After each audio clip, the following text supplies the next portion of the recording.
Hello दोस्तों, स्वागत है आप सभी का अपना चैनल कॉमर्स क्लासेस में। तो आज हम पढ़ने वाले हैं लाभ हानि नियोजन खाता। ठीक है, तो आज का हमारा टॉपिक है लाभ हानि नियोजन खाता। तो देखो, लाभ हानि नियोजन खाता बनाते कैसे हैं उसके बारे में पढ़ने वाले हैं। ठीक है, आज हम लाभ हानि नियोजन खाता बनाना सीखेंगे। तो सबसे पहले जानते हैं कि जो लाभ हानि नियोजन खाता है वो होता क्या है। ठीक है, तो लाभ हानि नियोजन खाता क्या होता है पता है?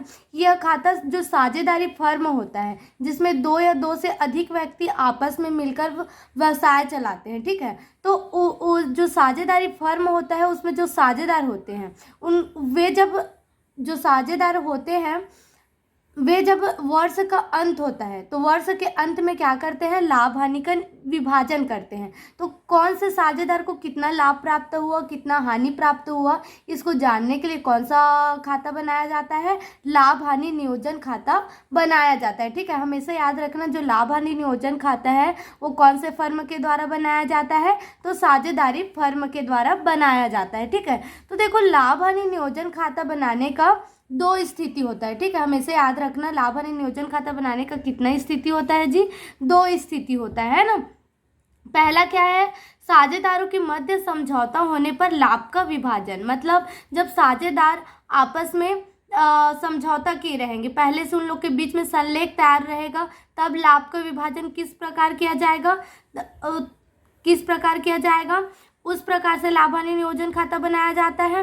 और दूसरा स्थिति क्या है? साझेदारों के मध्य समझौता न होने पर लाभ का विभाजन व ऋण पर ब्याज। मतलब साझेदारों के बीच में किसी भी प्रकार का समझौता नहीं हुआ है कि हम वर्ष के अंत में लाभ को किस प्रकार बांटेंगे, तब लाभ हानि विभाजन खाता किस प्रकार बनता है, इसके बारे में पढ़ेंगे। ठीक है, तो देखो, लाभ हानि नियोजन खाता बनाने का दो स्थिति है। तो पहला स्थिति क्या है? साझेदारों के मध्य समझौता होने पर लाभ का विभाजन। तो आज हम जो पहला स्थिति है, पहला कंडीशन है, साझेदारों के मध्य में जब समझौता होता है तब लाभ हानि का विभाजन किस प्रकार करते हैं साझेदार, उसके बारे में पढ़ेंगे। ठीक है, तो अब क्वेश्चन देखते हैं। ठीक है, तो क्वेश्चन क्या बोल रहा है? अमित, बाबू एवं चारू 1 अप्रैल 2006 को एक व्यवसाय हेतु साझेदारी फर्म बनाते हैं। उन्होंने क्रमशः 50,000 रुपये, 40,000 रुपये तथा 30,000 रुपये पूंजी के रूप में लगाए। वे 3-2-1 के अनुपात में लाभ हानि बांटते हैं। अमित को प्रति माह 1,000 रुपये वेतन के रूप में दिया जाता है। बाबू को 5,000 रुपये प्रति वर्ष कमीशन दिया जाता है। पूंजी पर 6% प्रति वर्ष ब्याज दिया जाता है। उनके आहरण क्रमशः 6,000 रुपये, 4,000 रुपये एवं 2,000 रुपये है। इन पर ब्याज क्रमशः 270 रुपये, 180 रुपये तथा 90 रुपये हुए। 31 मार्च 2006 को समाप्त होने वाले वर्ष का लाभ 35,660 रुपये है। लाभ हानि नियोजन खाता बनाइए। ठीक है, हमको कौन सा खाता बनाने के लिए बोल रहा है जी? लाभ हानि नियोजन खाता बनाने के लिए बोल रहे हैं। ठीक है, तो देखो, प्रश्न को हम क्या करते हैं, एक बार और पढ़ते हैं और आराम से समझते हैं। ठीक है, तो देखो क्या बोल रहा है? अमित, बाबू एवं चारू 1 अप्रैल 2006 को एक व्यवसाय हेतु साझेदारी फर्म बनाते हैं। मतलब किसी व्यवसाय को करना है, एक व्यवसाय करना है। किसको करना है? अमित, बाबू और चारू तीनों को मिलकर क्या करना है जी? एक व्यवसाय खोलना है। ठीक है, तो जब दो या दो से अधिक व्यक्ति मिलकर जब फर्म या व्यवसाय की स्थापना करते हैं तो कौन सा फर्म कहलाता है? साझेदारी फर्म कहलाता है। ठीक है, उन्होंने क्रमशः 50,000 रुपये, 40,000 रुपये तथा 30,000 रुपये पूंजी के रूप में लगाए। मतलब अमित क्रमशः बोला है, यहाँ के कौन सा शब्द आया जी? क्रमशः। तो पहले क्रम में कौन है? अमित। तो अमित का पूंजी कितना होगा? 50,000 रुपये होगा। ठीक है, दूसरा क्रम में कौन है? बाबू। तो बाबू का पूंजी कितना होगा? 40,000 रुपये होगा। ठीक है, और चारू का तीसरे क्रम में कौन है जी? चारू है ना। तो चारू का कितना हो जाएगा? 30,000 रुपये हो जाएगा। ठीक है, अब आगे क्या बोल रहा है? वे 3-2-1 के अनुपात में लाभ हानि बांटते हैं। मतलब वर्ष के अंत में उनको जो भी लाभ होता है उसको कौन से लाभ होता है या फिर हानि होता है, उस लाभ हो या हानि, उसको कौन से अनुपात में बांटेंगे जी? वे 3-2-1 के अनुपात में बांटते हैं। ठीक है, अब क्या बोल रहा है, जो अमित नाम का साझेदार है उसको क्या होता है, अमित को प्रति माह 1,000 रुपये वेतन के रूप में दिया जाता है। मतलब जो अमित है उसको हर महीना, प्रति माह शब्द आया मतलब हर महीने उसको कितना वेतन मिलता है जी, 1,000 रुपये वेतन मिलता है। ठीक है, अब आगे क्या बोल रहा है, जो बाबू है उसको क्या है, बाबू को 5,000 रुपये प्रति वर्ष कमीशन दिया जाता है। मतलब पूरे साल भर में बाबू को 5,000 रुपये किसका दिया जाता है, कमीशन के रूप में दिया जाता है। ठीक है, तो पूंजी पर 6% प्रति वर्ष ब्याज दिया जाता है। पूंजी पर ब्याज दिया जाता है मतलब जैसे कि अमित, बाबू और चारू तीनों ने कितना पूंजी लगाया, 50,000, 40,000, 30,000। तो इसमें प्रति वर्ष व्यवसाय की तरफ से उनको कितना परसेंट ब्याज दिया जाएगा, 6% ब्याज दिया जाएगा। ठीक है, उनके आहरण क्रमशः 6,000 रुपये, 40,000 रुपये एवं 2,000 रुपये। मतलब आहरण मीन्स क्या होता है, जब साझेदार अपने व्यवसाय से रुपए निकालकर जब कुछ निजी उपयोग करते हैं, मतलब व्यवसाय का पैसा निकालकर अपने घर में उपयोग करते, तो क्या कहलाता है, आहरण कहलाता है। ठीक है, तो जो अमित है उसने कितना आहरण किया है, आहरण किया है व्यवसाय से पैसा 6,000 रुपये किया। जो बाबू है वो कितना लिया है, 4,000 रुपये लिया है। और जो चारू है वो कितना लिया है, 2,000 रुपये लिया है। ठीक है, अब हमेशा याद रखना, जो आहरण होता है उसका लेखा कभी भी लाभ हानि नियोजन खाता में नहीं होता। ठीक है, तो आहरण का लेखा हम लाभ हानि नियोजन खाता में नहीं करेंगे, किंतु इन पर ब्याज क्रमशः 270 रुपये, 180 रुपये तथा 90 रुपये हैं हुए।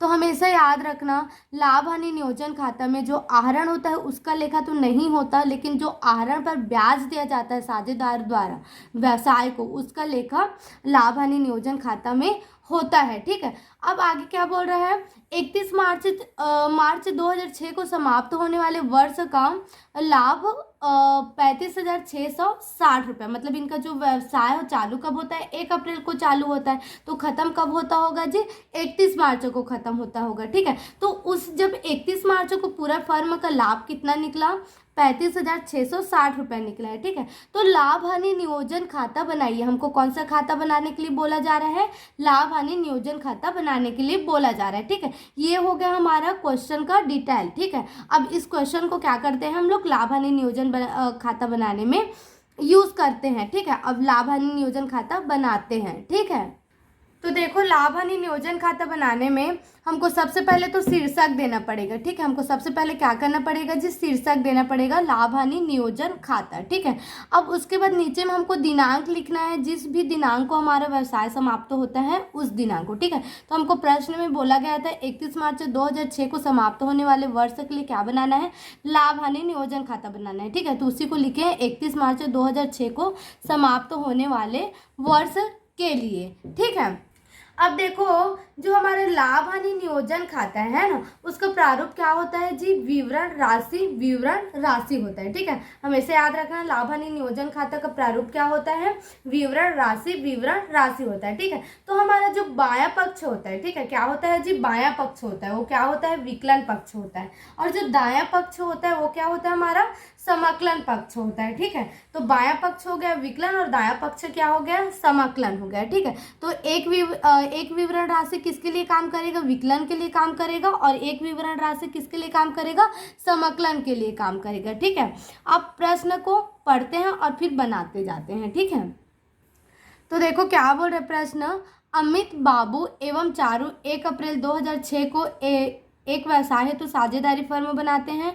उन्होंने क्रमशः 50,000, 40,000 रुपये तथा 30,000 रुपये पूंजी के रूप में लगाए।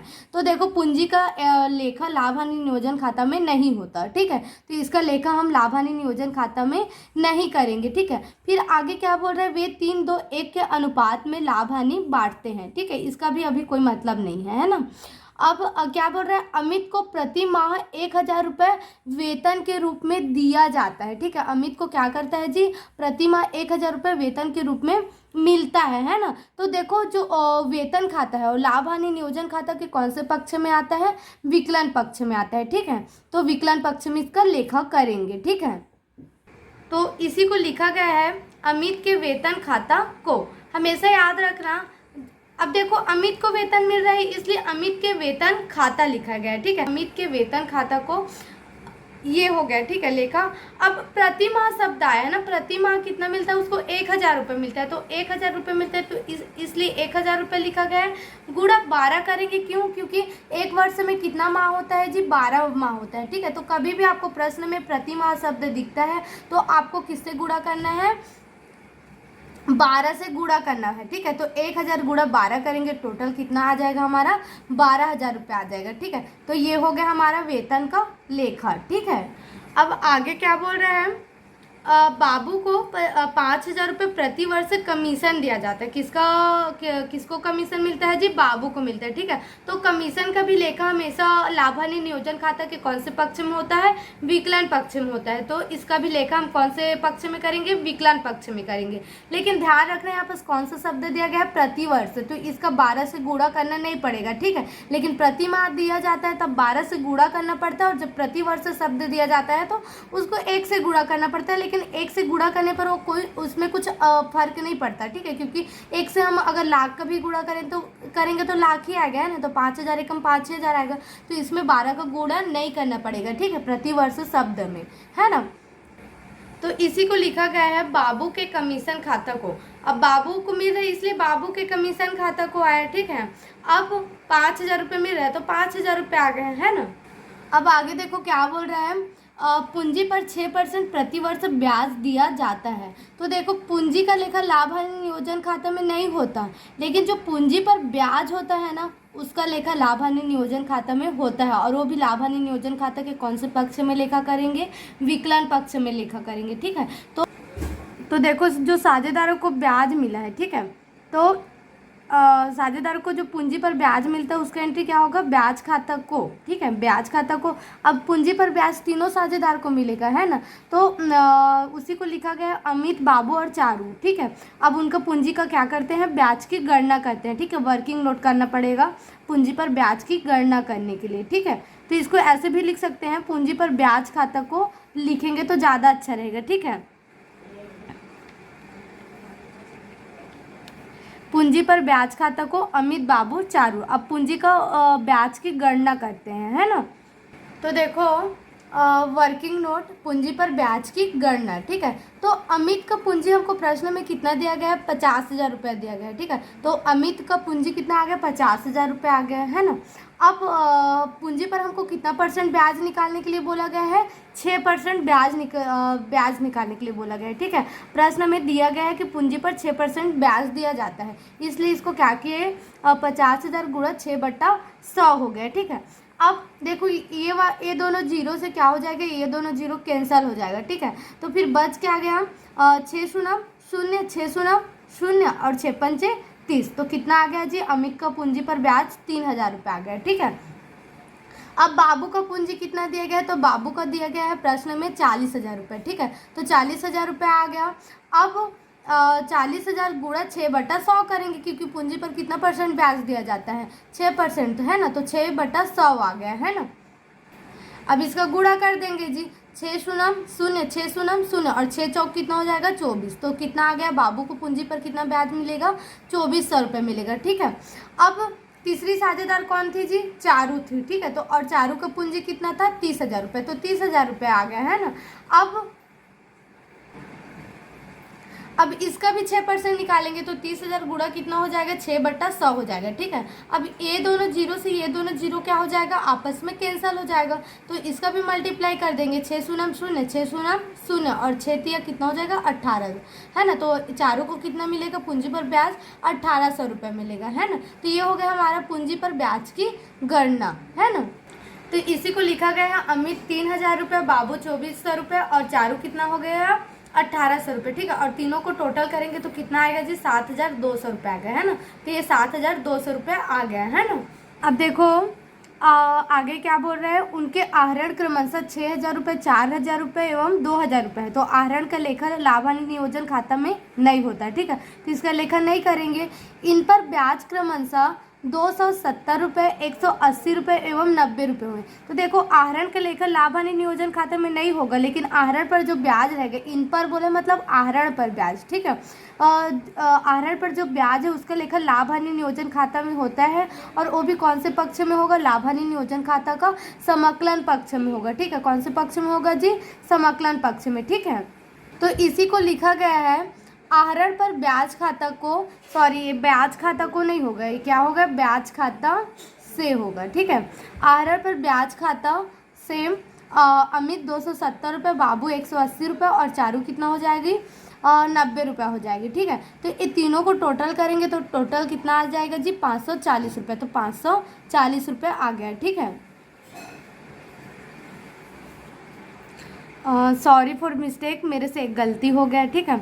इधर जो विकलन पक्ष है उसमें को नहीं आता, ठीक है। को नहीं आता, क्या आता है जी, से आता है, ठीक है। हमें से याद रखना, विकलन पक्ष में से आएगा और समाकलन पक्ष में क्या आएगा, को आएगा, ठीक है। तो जहाँ जहाँ भी को लिखा है वहाँ से लिख लेना, और जहाँ से लिखा है वहाँ क्या लिख रहे हैं, हमको को लिखना है, ठीक है। तो को आ गया है ना।